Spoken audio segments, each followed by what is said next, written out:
For years, there's been a phrase that has been associated with the kind of forestry that we tend to practice in British Columbia, which is cut and run. Get as much as you can now and forget about tomorrow. Forestry in British Columbia, the model is the industrial model.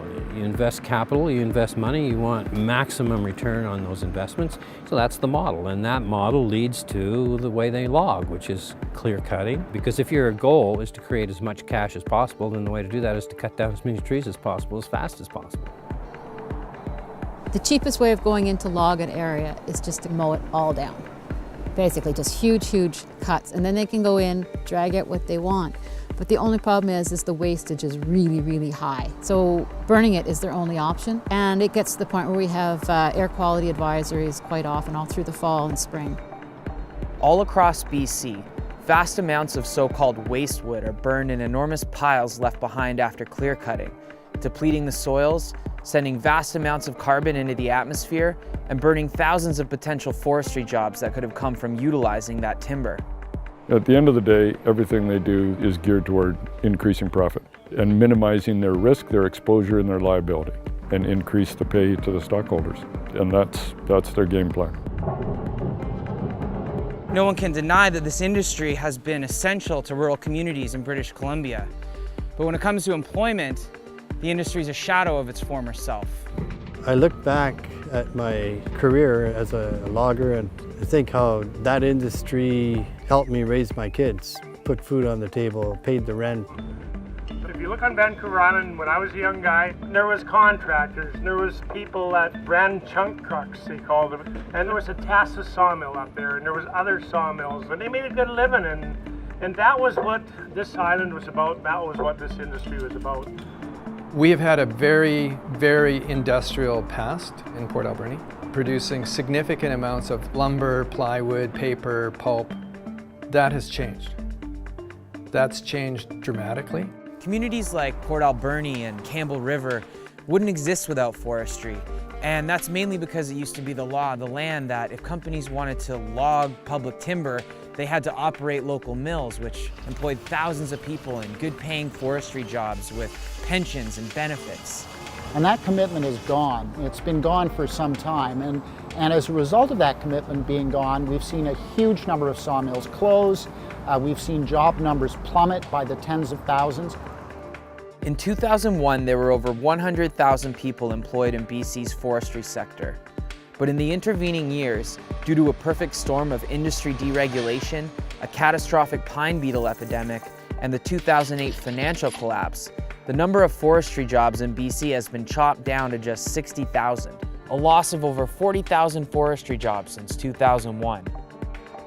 The number of sawmills in the province has also been in steady decline since the 90s. In 1995, there were 121 mills operating across BC. By 2014, that number had dropped to 73.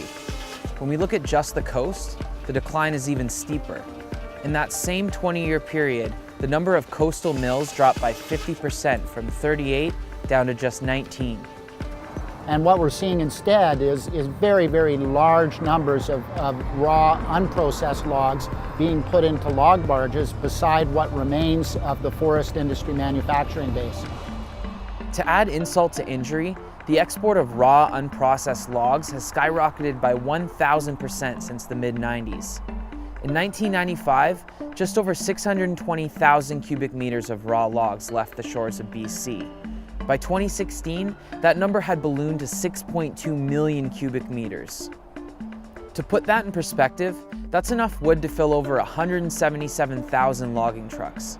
If you were to line those trucks up from end to end, they would stretch all the way from Vancouver, BC to Thunder Bay, Ontario.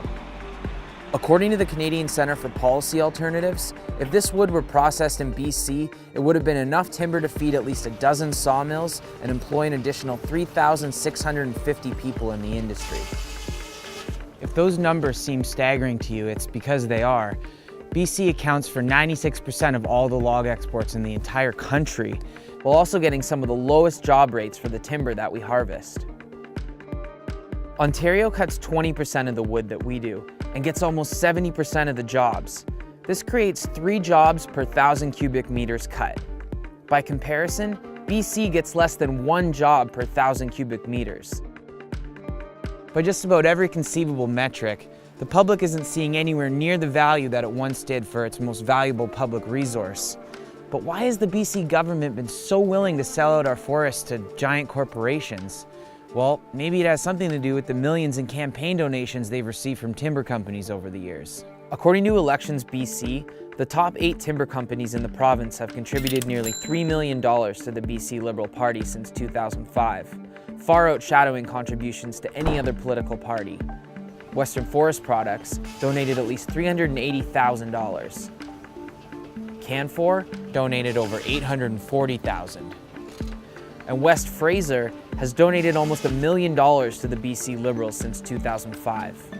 We took the quick money, which is resource liquidation, selling raw logs instead of building a secondary wood products industry, and now we're paying the price for that. And the economic well-being of the community, in my mind, trumps the big companies' financial interests every time. It's our wood.